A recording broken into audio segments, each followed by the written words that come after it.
Nang matapos siya, bigla na lang humagulgol ang ginang at humingi ng tawad sa kanya. Sinabing kung alam lang nito iyon, ay hindi nito hahayaan na harapin niya na mag-isang napakahirap na pagbubuntis. Pagkatapos niyon ay nakatikim ng sermon si Brent mula sa mga magulang nito at kung paano nito hinayaan na mag-isa niyang palakihin ang mga bata. Ang ina ni Brent ay nangihinang naupo sa pang-isahang sopa habang matalimang tingin kay Brent. Baka sa ama ni Brent ang pagkadismaya sa anak at kung wala lang siya sa silid na yun ay baka nakatikim si Brent ng suntok mula rito. Hindi naman sumagot si Brent at hinayaan lang ang mga itong ilabas ang sama ng loob. Pagkatapos niyon ay humiling ang mga ito na makita ang mga bata. Giit ng mga itong mga karapatan sa dalawang bata at maiyak-iyak na nagmakaawa ang ina ni Brent. Tumango siya at sinabi na uunahin muna niya si Brent na ipakilala sa mga bata. At kung naging maayos ang pagtatagpo ng mag-aama, ay ipapakilala niya ang kanyang mga anak sa mga ito. Napabuntong hininga si Brent at mula sa loob ng sasakyan ay tahimik lang ito. Pero ang kamay ay hawak ang kanya at pinisil-pisil iyon. Ramdam niya ang kaba kay Brent at hindi niya maiwasang mapangiti. Kumpara sa maladragon nitong pag-uugali ay meron pa palang ibang ekspresyon at emosyon ang makikita niya rito. Kakatuwang ang Brent na halos lamunin siya sa galit at ang Brent na tahimik at kinakabahan sa tabi niya ay iisa. Bumaling sa kanya si Brent nang hilain niyang kamay nito upang pukawin ang atensyon. Napakurap ito at nagtatanong ang mga tingin. Don't worry, they will like you. Binigyan niya ito ng naninigurong ngiti. I don't know. Nag-aalinlangan nitong sabi. Matatanggap ba nila ako bilang ama? Wala ako sa tabi nila ng 2 taon. I told them you are away. Anito, palagi ko pinapakita sa kanila ang cover magazine mo at sinasabi ko na itong taong to ang daddy nyo. Totoo yon. Palagi siyang bumibili ng business magazine na si Brent ang cover at ipinapakita sa mga anak. Kunot noong nakatitig ito sa kanya. What cover magazine? Do I look presentable there? Are they proud of me? Umaasang tanong ni Brent, dahilan para matawa siya. What? Well, you know, hindi ka nakangiti sa mga cover mo. You look like you were about to eat someone. Is that count as presentable? Fuck. Naiiling na napangiti siya at kahit papaano'y nabawasan ang kaba na kanyang nararamdaman. You know, I met them. Kailan? Sa ospital. They were wearing masks and sunglasses. Brent laughed. At night.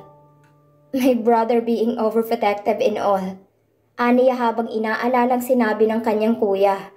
Muli siyang natahimik at nag-isip kung paano niya ipapakilala si Brent kay Zane at sa mga magulang. Alam niya na hindi ito gusto ng kuya at hindi niya alam kung mapagtatabi ba niya ang dalawa sa iisang silid.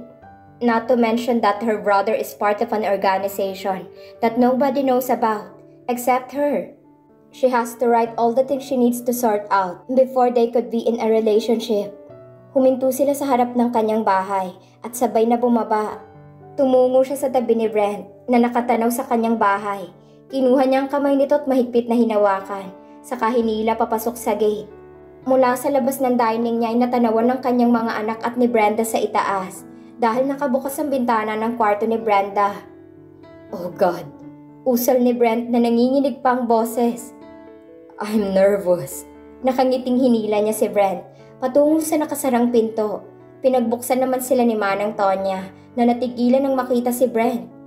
Iginiya niya ito sa sala at pinaupo. Saka siya umikot sa itaas patungo sa silid ni Brenda. Tumambad sa kanyang mga unang nagkalat sa sahig at ang mga anak sa kama ni Brenda na panay ang talon. Ang tatlo'y bumaling sa kanya at siya naman ay nag-aalangang ngumiti sa mga ito. At hindi niya alam kung bakit. Pero bigla na lang tumulo ang kanyang mga luha. Tumingin siya kay Brenda nang tumayo ito at lumapit sa kanya. May problema ba? Nag-aalalang tanong nito. Sa mga nakalipas na araw, sa tuwing nalulungkot siya, iyon palagi ang tanong nito. Okay ka lang ba? I'm fine. Bakit ka umiiyak? Hindi niya sinagot ang tagapag-alaga niya at bumaling sa mga anak na bumaba sa kama.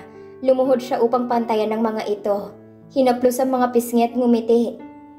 There is someone here that wished to see you. Who's, Mommy? Kunot noong tanong ni Artemis. Hinawakan niyang maliit nitong kamay. You know, the man in the photo? Magazine! Daddy? Nakangiting tanong ni Celine. Tumango siya. Yes, Daddy. Si Artemis naman ay tahimik lamang. Hindi niya alam kung anong tumatakbo sa isip nito. Kumpara sa anak niyang babae, ay hindi niya nakitaan ng tuwa ang anak na lalaki. Labis na ikinabahala niya. Dahil sa malalim na gatla ng noon nito, ay talaga namang nakikita niya si Brent sa anak sa tuwing hindi magandang mood nito. Sana ay hindi nito naman ang ugali ni Brent pagdating ng panahon. Binuhat niya ito at si Brenda naman ay binuhat si Celine. Ang bawat hakbang niya pababa ng hagdan ay siya namang bilis ng tibok ng kanyang puso. Bumuga siya ng hangin habang tinatahak ang sala. Kaagad na tumayo si Brent nang makita sila. Sumabog ang puso ni Brent ng napakatinding pagmamahal. Buong-buo na nagbabantang kunin ang lakas ng buo niyang katawan habang nakatingin sa dalawang maliit na version niya. Sinasanay pa niyang kanyang sarili na napakalaking pagmamahal na pumupuno sa kanyang puso. Nangang-alon ng napakalalim na kalungkutan. Nakakaubos ng lakas ang bumuhos sa kanya. Dahilan para mapaupo siya. He wanted to cry, but he didn't want to appear weak in front of them. They might not take it. Hindi na alis ang tingin niya sa dalawang bata na may nalilitong tingin sa kanya. Si Celine na may kislap ang mga mata ay dahan-dahang ngumiti sa kanya. Dahilan para mas lalong lumambot ang puso niya. Celine has long and straight hair. Her eyes are blue, with long eyelashes and very refined eyebrows. Nose so cute and lips so red and beautiful. But the one thing that caught his eyes was her deep dimples on both of her cheeks. The only thing that Arlena had on their little girl's beautiful face. Mukhang kailangan niya itong bakuran sa mga manliligaw. Si Artemis naman ay nakatingin lang sa kanya. Hindi niya mabasa ang emosyon nito. At kumpara kay Celine, hindi ito ngumiti sa kanya. Kaya hindi niya alam kung may dimples ba ito o wala. Artemis is like the carbon copy of him, with his curly dark hair, thick eyebrows, and long lashes. Nose so straight and thin lips. He bet his boy will make all the girls cry when he grew up. Itinaas niya ang kanyang kamay upang hawakan si Artemis. Pero ganun na lang ang pagkadismaya niya nang umatras ito at nagtago sa likuran ni Arlena.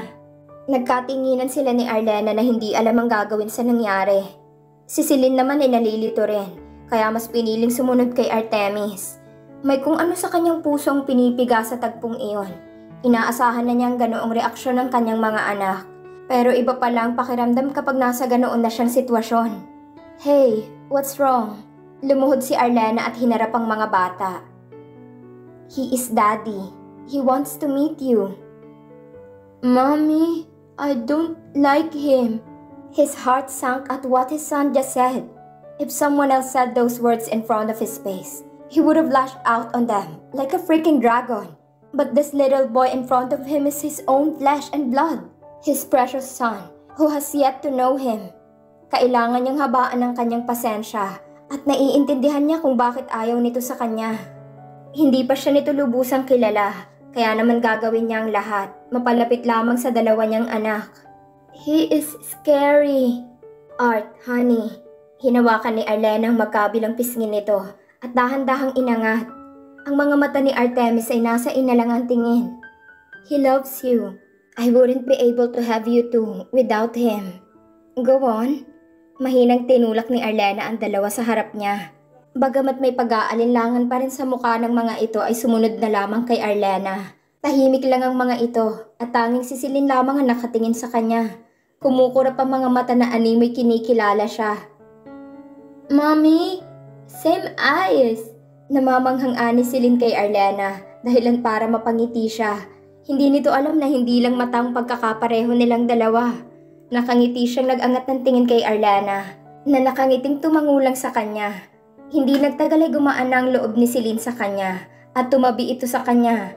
Hindi niya napigilang buhatin ang anak at ilagay sa kanyang binti. Naguguluhan man ay hindi ito umalis roon. Bumaling siya kay Artemis at imunestra ang kabila niyang binti para rito. Umiling ito at bumaling kay Arlena. Ma'am, can I go up? Nadidismaya man ay tumanguna lang siya kay Arlena na bumaling kay Brenda upang kunin ito si Artemis. Mabilis naman na bumaba si Celine mula sa binti niya at sumunod sa dalawa. Nalulungkot na sinundan niya ng tingin ng dalawa niyang anak. At kahit gusto pa niyang makasama ang mga ito ng matagal, ay ayaw naman niyang pilitin ang mga ito. dahil baka mas lalo lang lumayo ang loob sa kanya ni Artemis. I'm sorry. Basag ni Arlena sa katahimikan at naupo na sa tabi niya.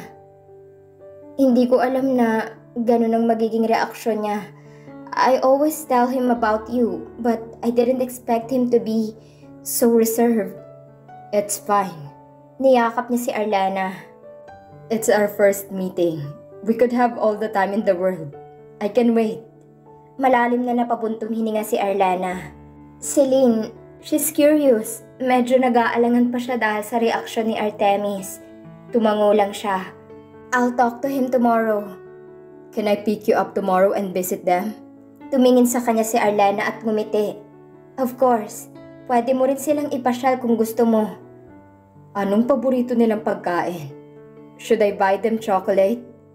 Marahas na umiling si Arlena at naalarma sa kanyang sinabi na kumawala pa sa kanyang yakap. No, that is something you cannot do. They both have bad allergy to peanuts. Nanlaki ang kanyang mga mata at umawang ang bibig sa gulat. Hindi niya akalain pati yun ay namana ng mga ito sa kanya. Shit, how did you know? Nakakain si Celine ng kaunting chocolate. It was just a tiny bit, pero muntik na siyang mawala sa akin. Nanlulumong ani ni Arlena. Marahil ay naalalang masalimuot na araw na yon. So, I started to avoid buying anything peanut related. I don't want to risk it getting into their mouth. Muli niyang hinila si Arlena at mahigpit na niyakap. Inahaplas ang buhok nito upang pakalmahin. Pero bumalik sa alaala niya ang nangyari noon sa opisina niya at kung paano niya sigawan si Arlena dahil lang sa maliit na pagkakamali. Hindi niya alam na may karanasan na pala si Arlena pagdating sa bagay na yon dahil sa mga anak. Hindi ko alam kung meron na rin si Artemis since they're twins. I assumed he has it too. Saad nito. Kaya kahit gusto niyang tikman ng chocolate, hindi ko maibigay sa kanya dahil natatakot ako na baka mailagay ko siya sa panganib. Naiintindihan niya si Arlena kung takot itong subukang alamin kung merong allergy si Artemis o wala. Kahit siya'y hindi magtatangkang subukan iyon kung alam niya ngang isa sa dalawa ay may nut allergy. Malalim na ang gabi nang matapos sila sa usapan at ramdam niyang antok na si Arlena kaya naman nagpaalam na siya dito. Hinatid siya nito sa gate at bago pa siya makasakay sa sasakyan at pinapasok na niya ito sa loob. Matagal pa muna siyang nanatili sa labas at pinagmasdan ng bahay ni Arlena. Tulad ng pangako ni Brent ay pumunta nga ito sa kanyang bahay kinabukasan. At sakto naman dahil maagang nagising ang dalawa. May mga dala itong mga bagong laruan para sa kanyang mga anak. Hindi na siya nagulat pa nang hindi lapitan ni Artemis ang ama nito upang tingnan ang mga laruan. Umupo lang ito sa high chair nito para kumain ng agahan. Si Celine naman ay magiliw na binubuksan ng mga dolls at playhouse at nagpapasalamat kay Brent. Maingat na inayos ni Brent ang magulong buhok ni Celine dahil bagong gising pa lamang ito at nakapantulog pa. Daddy, play! Magilaw na hinila ni Celine si Brent sa sala. Wait, I gotta kiss mommy first. Natatawang sabi ni Brent, saka binuhat si Celine at naglakad palapit sa kanya. Yumuko si Brent at dinampian siya ng halik sa labi, dahilan para maghurumentado ang kanyang puso. Napangisi si Brent nang makita kung anong epekto niyon sa kanya. Mahina niyang tinampal ang braso nito at inirapan. Si Celine naman ay malakas na humagikik at inaya na ang ama patungo sa sala. Kinuha niya ang laruan para kay Artemis at nagtungo sa dining area kung nasaan ito. Umupo siya sa tabi ng anak at ipinatong sa mesa ang mga laruan, kaharap sa kanyang anak, nangumiti nang makitang Batman figure at racetrack. Sinabi niya kay Brent kung anong paboritong laruan ni Artemis. Can you talk to Daddy and say thank you? Ang ngiti ng anak ay nawala at muling itinuon ng atensyon sa pagkain. Napabuntong hininga siya at tiningnan ng mag-ama sa living room. Nagtama ang mga mata nila ni Brent at umiling siya bilang sagot sa tanong nito. Tumango ito at ibinalik ang atensyon kay Celine at siya naman ay bumaling kay Artemis. Why don't you like Daddy? Tita Clara said, he's a bad person. Mula sa isip ay pinapatay na niya ang kaibigan. Mamaya ay tatawagan niya ito upang awayin. Why is that, honey? She said he had hurt you. Anak, listen. Inosenteng tumingala ang anak sa kanya. I hurt Daddy too. Does that mean I am a bad person? Umiling ang anak. Then will you give daddy a chance? Nag-aalangan man ay tumango ito, dahilan para mapangiti siya. Sinuklay niya ang buhok nito gamit ang kamay at inalalayang bumaba sa high chair. Dinala niya ang anak sa living room kung saan naglalaro ang mag-ama. At nang makita ni Brent ang anak ay mabilis itong tumayo at lumuhod sa harap ng bata. May kislap ang mga mata at malapad ang ngiti. Good morning, Cool Art. Nangunot ang noo ni Artemis sa pangalang ibinigay nito sa kanya. Napailing na lang siya sa iisiping sinasayang nitong tsansa sa anak. Tumikhim si Brent nang mapansing hindi nagustuhan ni Artemis ang pangalan. Thank you, sambit ni Artemis. Don't be, baby. Anything that you like, I will buy it for you. You and Celine deserved all of it. Ani Brent na bakas ang saya dahil sa kinausap ito ng anak. Mommy said food is more important. Pareho silang natigilan ni Brent na hindi inaasahan ang sinabi ni Artemis. Bagamat palagi niyang pinapaalala sa kanyang mga anak na mas mahalaga ang pagkain kesa sa pansariling pangangailangan, ay hindi naman niya pinagkait sa mga anak ang mga gusto ng mga ito. Pero hindi akalaing maaalala yun ng bata na 2 taong gulang pa lamang. Pakiramdam niya hindi pa talaga lumalapit ang loob ni Artemis kahit anong sabihin niya rito. Why did you make mommy cry? Artemis! Suway niya sa anak pero itinaas ni Brent ang kamay. Hindi dahil para pigilan siya kundi para patahanin ang kanilang anak. Hindi niya napansin na umiiyak na pala ito at humihikbi.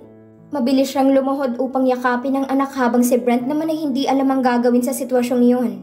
Hindi iyon ang inaasahan niya sa anak dahil hindi naman ito iiyak ng walang dahilan. Pero batid niyang umiiyak ito dahil sa nangyari sa kanya sa loob ng 2 linggo. Masyado pang bata si Artemis para magtanim ng galit at wala pa itong kaalam-alam sa mga nangyayari sa paligid. Humingi lang ng tawad si Brent sa anak at nangakong hindi na yun mauulit at aalagaan sila nito ng maayos. Ilang sandali pa'y huminto na si Artemis sa pag-iyak at niyakap nito si Brent. Natigilan ito pero tinutugunan ng yakap ng anak. Promise? Sambit nito. Of course. Malapad na ngiting sagot ni Brent. I'd know you'd come around. Nakahinga naman siya ng maluwag at tahimik na pinagmasdan ng 3. Pagkatapos na yun ay pumanhik siya sa itaas upang maligo at magbihis. Let's go to work. Tawag niya kay Brent na nasa kalagitnaan ng pagbuo ng racetrack. Nadidismayang ngumuso ito at ganun din si Artemis, dahilan para matawa siya. Like father, like son. Hindi talaga maipagkakaila na hindi lang mukha ang namana ng kanyang mga anak kay Brent. Pati na rin ang pag-uugali nito. Tinaasan niya ito ng kilay. Malilate na tayo. Pwede bang mauna ka na? Susunod na lang ako. Nangungusap ang mga matang nito. You can play with them later, giit niya. If you want to spoil them with lots of toys, work your butts off. Sabay na tumawa si Celine at Artemis. Daddy is a bat! Tukso ni Celine dahilan para pukulin siya ng matalim na tingin ni Brent. Inirapan niya lang ito sa kalumapit sa mga anak at hinalikan ng mga ito sa labi. See you later. Yes, mommy! Sabay na sabi ng dalawa. I love you! Love you! Nagpaalam na si Brent sa mga bata at kahit na ayaw iwan ng mga ito'y wala itong nagawa. Bagsak ang balikat at malalim ang buntong hininga ng makasakay sa sasakyan. Binati niya si James at ang driver ni Brent bago sila nagtungo sa Tucson Express. Wala pa man sa gusali ay nagtatalo na silang dalawa dahil gusto nito na sabay silang pumasok sa gusali at siya naman ay pilit na tumatanggi. Bagamat maayos na silang dalawa, ay wala pa sila sa isang relasyon kung saan pwede nilang pinapakita sa mundo. Kung maaari lamang ay mas gusto niyang huwag isa publiko ang kung anumang meron sa kanila ni Brent. Ayaw rin niya na maging sentro ng bulong-bulungan sa opisina kapag may nakakita sa kanilang magkahawak ang kamay. No one will talk shit about you. Naiinis na sabi nito. You are the mother of my children and my future wife. No one will go against me or I'll fire them. Halatang hindi ito nagbibiro pero hindi pa rin siya natinag. No can do, sir. Let's separate business and pleasure. Inis na umungol si Brent at hindi na nakipagtalo sa kanya. Ibinaba siya ng driver ni Brent sa isang shop, hindi kalayuan sa Tucson Express. Saka siya naglalakad patungong gusali. Tulad ng kanyang nakasanayan, ay binati niyang mga gwardya at kinamusta ang mga kanya-kanyang buhay ng mga ito. Magiliw naman ang naging pagsagot ng dalawa sa kanya. Hindi na siya nagtagal nang kunin ni Brent ang kanyang kamay. Hindi niya napansin na nasa likuran na pala ito at matalim ang tingin sa dalawang gwardiya na nag-aalangang bumati kay Brent. Anong ginagawa mo? Singhal niya. You're going to be late. I'm just making sure you are on time. Kibit-balikat na sagot nito. Pasimple niyang binawi ang kamay kay Brent. At bago pa man siya nakahakbang ay muli nitong kinuha ang kamay at pinagsalikop iyon. Hinigpitan ng sa ganon ay hindi siya makatakas. Napasapon na lang siya ng noon nang makita ang 5 Sam sa likod ng information desk na may nabibiglang tingin. So much for keeping the relationship hidden.